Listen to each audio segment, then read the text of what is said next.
Russia slams America and its allies over the strikes against Syria, saying they have violated the UN Charter. Moscow is also calling for an emergency Security Council meeting over the aggression.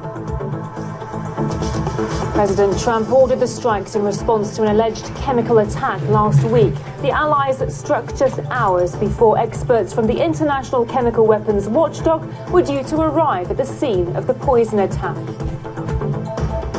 Britain's Prime Minister justifies the attack on Syria as limited, targeted and effective.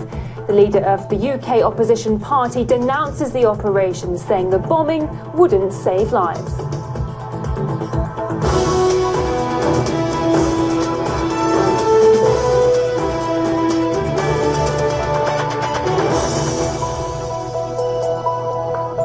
A very warm welcome. You're watching RT International with me, Nikki Aaron. We're continuing to bring you all the latest details on our breaking news story. Russia has slammed America, the UK and France over strikes on Syria, calling their actions a violation of the UN Charter. President Putin has issued a statement on the attack, and for more on that, we're now joined by Igor Zhdanov in the studio. Igor, thanks for coming in. What more can you tell us about what President Putin has said in response to these strikes? Well, basically, he condemned in the strongest terms possible the military action taken by the US, the UK and France. He said that this group of allies chose to target not just the military facilities but the civilian as well, saying that they basically, by this, they have violated all international norms. And as pretext for those strikes, Vladimir Putin has said they chose they chose a staged chemical attack. He stressed that he does not believe that the chemical attack happened in Duma because the Russian military entered the city right after the allegations and couldn't find any evidence of any nerve or toxic agent being used there. And in fact, they couldn't find any witnesses to the events described by those making the accusation. Have a listen as to how Vladimir Putin addressed the situation in full.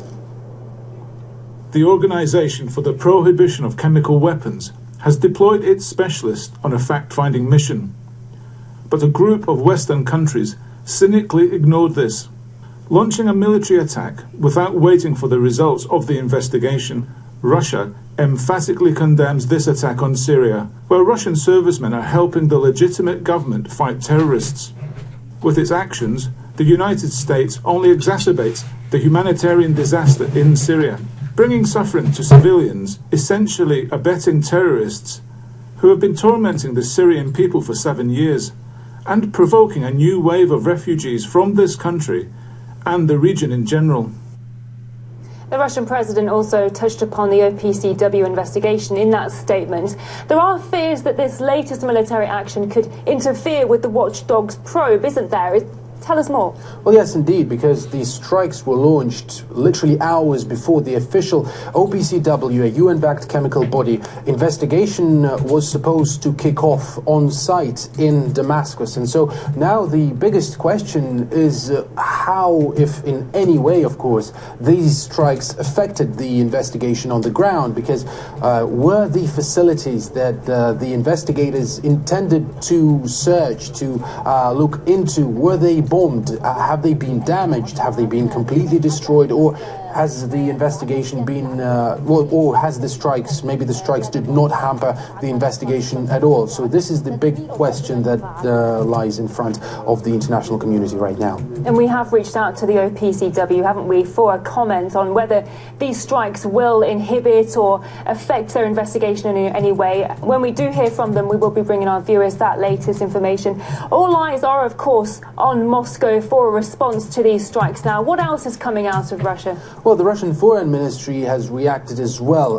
First and foremost, they've said that the UN Security Council has to look into these strikes and has to act in retaliation and to punish.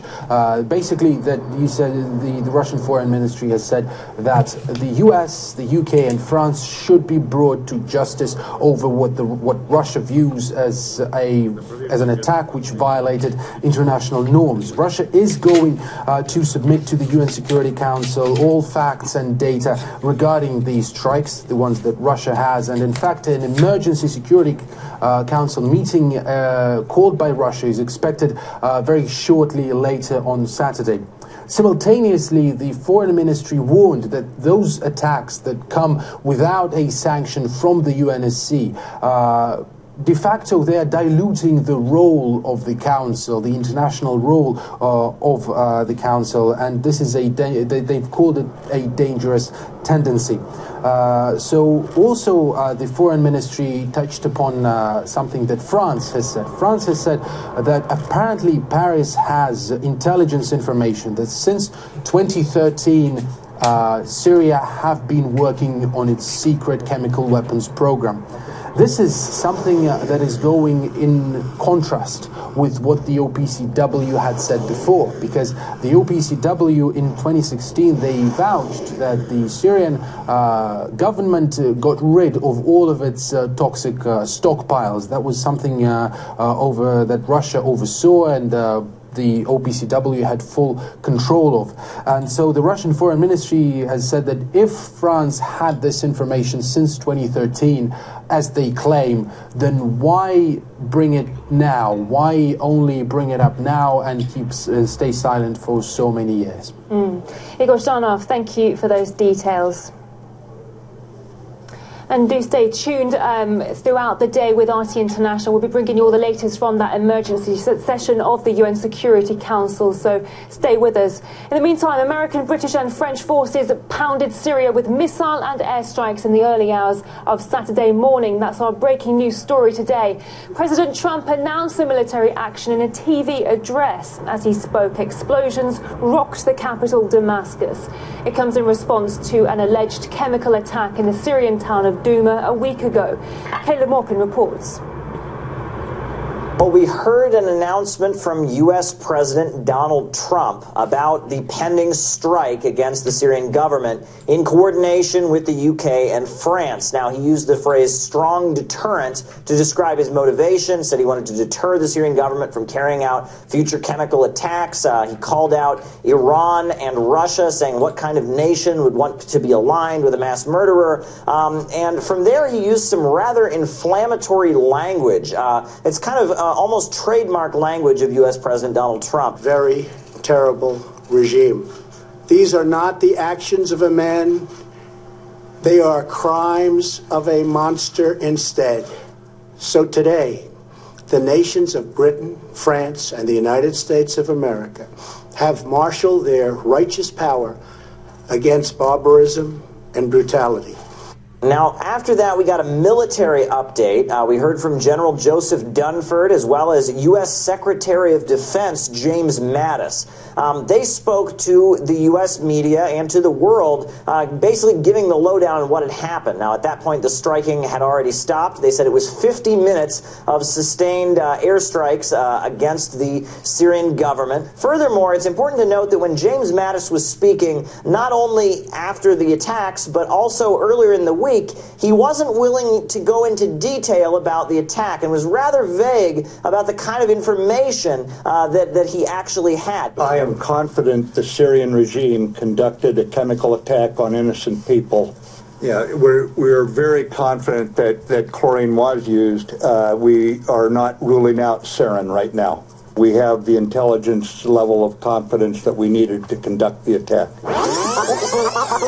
I believe there was a chemical attack, and we're looking for the actual evidence. The OPCW, this is the Organization for the Chemical Weapons Convention.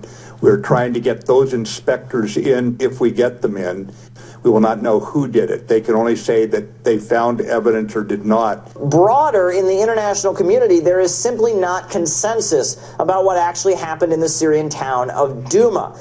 We've seen UN Security Council meetings, and we've seen a big disagreement between countries. Russia's representative has come forward before the UN Security Council and said that they have sent Russian experts and Russia chemical experts to Douma, and in Douma they have not found any traces of chemicals. They have not not found any victims who have come forward and said that they witnessed or that they themselves were victims of chemical attacks. No one in hospitals being treated. And we then heard Nikki Haley, the representative of the United States before the UN Security Council. We heard her coming out and saying, in the aftermath of this allegation of an attack, without any investigation having been done, saying what she believed had taken place. Did a chemical weapons attack happen? Yes. The U.S. has analyzed, yes, it has happened. The U.K. has analyzed, yes, it has happened. France has analyzed, yes, it has happened. 3 separate analyses, all coming back with the same thing. There is proof that this happened. So we're still waiting for a broader reaction to this airstrike.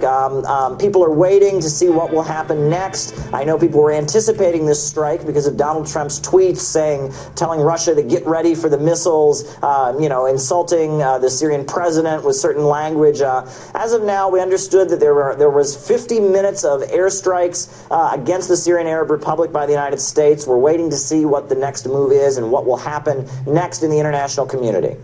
British Prime Minister Theresa May has praised the assault on Syria as limited, targeted and effective. I cannot tell you everything, but let me give an example of some of the evidence that leads us to this conclusion. Open source accounts allege that a barrel bomb was used to deliver the chemicals.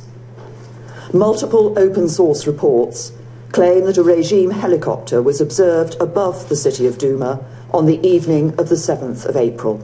And reliable intelligence indicates that Syrian military officials coordinated what appears to be the use of chlorine in Douma on the 7th of April. We judge it highly likely both that the Syrian regime has continued to use chemical weapons since then and will continue to do so. British and French fighter jets could be seen taking off and landing from their bases in the region. French cruise missiles were also seen being launched. Initially, Paris stressed it would not allow an escalation, and the UK engaged in the operation without parliamentary approval. Well, let's get the latest details now from some countries directly involved. Crossline first to Issa Ali, our correspondent in London. Issa, what's the response, the reaction been from the UK? So the UK this morning announcing that they took part in those bombing raids, in that attack against Syria. Well, we've heard from Theresa May this morning. She's been holding a press conference here in London at Downing Street and confirming that 4 RAF jets took part in that. They launched a series of airstrikes.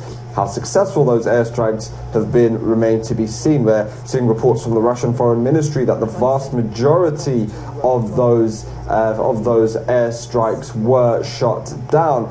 And so Theresa May not speaking to the success of them, but very clear to make the point that this is not an attempt at regime change, but merely, in her words, trying to deter any future use of alleged chemical weapons. She said that there was no practical alternative to the use of force. We've also been hearing from the opposition, the leader of the opposition, Jeremy Corbyn. He's the Labour Party leader, and he called into question how legally sound these airstrikes were. Bombs won't save lives or bring about peace. Britain should be playing a leadership role to bring about a ceasefire in the conflict, not taking instructions from Washington and putting British military personnel in harm's way. Theresa May should have sought parliamentary approval, not trailed after Donald Trump. As alluded to there by Jeremy Corbyn, Theresa May launching those airstrikes without parliamentary approval. This was brought up to her during that press conference this morning, and she said that she would be bringing the issue in front of the House of Commons on Monday, 2 days after the attack took place. Perhaps she has that 2013 vote in her mind when David Cameron wanted to also go to war with Syria but lost the parliamentary vote, and perhaps she was looking to avoid a similar embarrassing defeat. There are a number of MPs, not just in the Labour Party, but in her own Conservative Party, her own backbench MPs who potentially were getting ready to rebel against her about this attack on Syria. She has received support from the Foreign Secretary Boris Johnson, however. He's been on Twitter saying that he welcomes the news of UK military strikes against what he says are major chemical weapons facilities in Syria, and saying that the world is united in its disgust of the use of these weapons against civilians. We've also, however, heard from the former Foreign Secretary David Miliband. He's condemned this attack and said that diplomacy should be the way forward, and also pointing out that humanitarian support is the main thing that the Syrian people need. And there have been polls in the country which show that a vast majority of people are not in support of this type of military action in Syria. So it remains to be seen exactly how damaging politically this could be for Theresa May. Isa, thank you for those details. That's Isa Ali speaking live from London there. Well, let's go over to Paris now to our correspondent Charlotte Dubensky. Charlotte, France was also part of this operation in Syria. What's the latest there? Well, we've actually been hearing from the French Foreign Ministry on Saturday morning. Let's listen in directly to what he had to say about France taking part in this coordinated action by the US, France and the UK. We acted in accordance with our responsibility. The use of chemical weapons in Syria is unacceptable because it's a violation of international law and basic human rights. Well, this morning France also released a document outlining its case for why it believes that a chemical attack took place and why it believes that the Assad government was behind that attack. It says its has had analysts of the photos, of testimonies and videos from Duma where that alleged attack took place, and it says that after analysing those, it has a high degree of confidence that this was not manufactured or recycled, and it says that the symptoms they believe are characteristics of chemical weapons. Also, in regards to Assad being culpable, France says it again has a high degree of confidence due to the particular situation in eastern Ghouta around April 11th when this alleged attack was said to take place. And it's also accused Syria, saying that there's evidence that Assad had been stockpiling chemical weapons for some years. Now, many people questioning some of that evidence, saying it's not evidence from the ground, it is mainly evidence from social media and from videos posted on press websites. And the Russian Foreign Ministry also questioning that indication that Assad had been stockpiling chemical weapons, saying if France had had that information for many years, why has it taken until now to release that information? There's also been criticism here in France from some opposition leaders, including Marine Le Pen. She's the leader of the National Front here in France. She took to Twitter on Saturday morning to say this. She said that this action engages France in an unpredictable and potentially dramatic consequences, and she said that France loses an opportunity to appear on the international stage as being an independent and balanced power. Also, some reaction from neighbouring country Luxembourg this morning, suggesting that the strikes can only be conducted based on a UN Security Council resolution, which clearly they do not have. Charlotte Dubensky in Paris, thank you for that. Well, we can now cross live to our guest, Jan Oberg from the independent think tank at the Transnational Foundation for Peace and Future Research. So Theresa May said the UK's decision was based on open source reports and reliable intelligence. Why didn't they wait for a proper investigation on the ground? I wish I could answer that very precise question. That's what I think the whole world should wonder about. What is this hurry about? Normally, in a legal society, you have an investigation, you have a conviction, and then comes the punishment of the perpetrator. Here we have turned the whole thing on its head and said, and that was what President Trump said immediately when he talked about Animal Assad, Iran and Russia being responsible for this. And of course, if you run your policies on Twitter and fake and omitted news and false information, then you will one day be caught yourself in it. And that's what I think these countries have. By having said all these stupid things way before they could know it, they are also, feeling obliged to do something about it. And instead of waiting until there has been a neutral, objective investigation, they rushed to do this, and in the name of protecting international law, they're grossly violating it. There's nothing in international law and or in the UN Charter that would give legitimacy to what happened last night. As our correspondent just touched upon, in a recent report, the French Ministry of Defense said it had known about a Syrian chemical weapons program since 2013. If that's the case, why take action now and not much earlier? Well, all this I would probably say, without having been on the ground and looked at that. I have been to Syria but not looked into chemical factories. It was clear that the international community had disarmed Syria after the 2013 events and discussions about that. And it was announced by both the US and international organizations that all chemical weapons and materials had been taken out of Syria. So coming back now and saying that this is what happened and this is what we've known for 6 years and all that seems very unlikely to be true to me. And secondly, I think it should be condemned, and my foundation has sent out a statement this morning about it. It should be condemned because it was a very high-risk activity that could have caused enormous problems. Just one stray missile into a housing area, just killing a lot of Syrians, just killing some Russian and Iranian citizens, and you could have a conflagration that would go the whole way through the Middle East and maybe to an East-West confrontation in the area.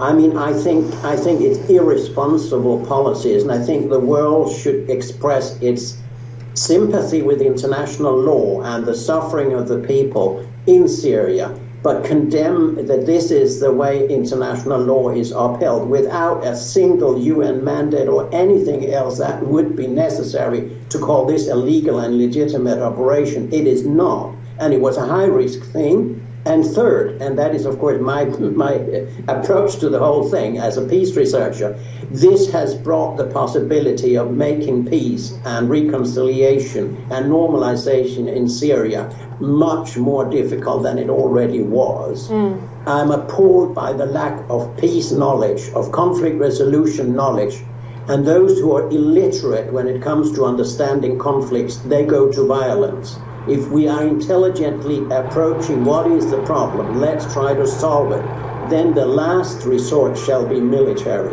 Here they use again and again the military. The West has militarized this conflict incredibly since 2011, and it must stop. We must have peace first, and then discussions about how to secure peace, not the other way around. Absolutely. Thank you for sharing your thoughts with us. Jan Oberg, Director of the independent think tank, the Transnational Foundation for Peace and Future Research. Thank you. Well, meanwhile, Washington says it's confident that the Syrian government used chemical weapons against its own people. According to a White House statement, their confidence in that is based not on intelligence, but on media and NGO reports. This conclusion is based on descriptions of the attack in multiple media sources, the reported symptoms experienced by victims, videos, and images showing 2 assessed barrel bombs from the attack, and reliable information indicating coordination between Syrian military officials before the attack. However, questions hang over the West's narrative due to the dubious reputations of the groups behind the allegations. Mourad Gaziev explains. Reports of a chemical attack first appeared, strangely enough, at almost the precise moment the battle had ended, when the Syrian government and rebels were negotiating on how to evacuate the latter. Reports first appeared on social media, Twitter, Facebook, and spread like wildfire. Well, my colleague Ken Delaney and I have learned today that the U.S. now has blood and urine samples from some of the victims of this attack in Syria last weekend, and that those samples, according to U.S. officials, tested positive for chemicals. Sources, the usuals, white helmets who serve as rescuers for Islamists and Syrian rebels. Also, the somewhat less known Syrian American Medical Society, SAMS, Together with the white helmets, they were cited by the Washington Post, the New York Times, CNN, virtually every Western media outlet reporting on this chemical attack. Saturday, April 7th, amidst continuous bombardment of residential neighborhoods in the city of Duma, more than 500 cases, the majority of whom are women and children, were brought to local medical centers with symptoms indicative of exposure to a chemical agent. SAMS itself is funded by U.S. aid, $6 million in 2015. U.S. aid is widely believed to be an arm of the State Department and is banned in multiple countries, accused of interfering in domestic policies and promoting regime change. It even has an Office of Transition Initiatives. The management at SAMS are also, believe it or not, former USAID staffers. It was SAMS who reportedly provided the OPCW with samples of the alleged sarin gas that was used in Khan Sheikhoun, the site of a chemical attack last year, after which Donald Trump sent 57 cruise missiles at the Syrian airbase. OPCW is on its way to Duma to investigate. We've contacted various groups, including the World Health Organization. They've cited SAMS, but have refused to go into any details. Well, what's remarkable is that this group, the Syrian American Medical Society, is cited by a who's who of Western media organizations as a credible source, when it's anything but. This organization, which is funded to the tune of close to $6 million or more by USAID, a wing of the State Department, which actually emerged out of the CIA to encourage regime change in what the U.S. considers enemy states. This organization is directed by an operative named Zahar Salul, who is actually a lobbyist who's been lobbying the U.S. government since the Obama administration for a war of regime change. And this organization operates hospitals exclusively in territory controlled by Al-Qaeda's Syrian affiliate and its allies. So this is to me, this should be a national scandal that U.S. taxpayers are basically paying for the civil society wing of Al-Qaeda and its Salafi jihadi allies. And we're simply talking in U.S. media about this organization as if they're just a bunch of Syrian field doctors. This is an international lobbying and influence organization dedicated to stimulating regime change. And so we absolutely have to be skeptical when they make these allegations of a chemical attack, because that advances their agenda and they have every motive to deceive the West about it. Thank you for choosing RT International. My colleague Colin Bray will be with you at the top of the hour with all the latest on our top story and much more.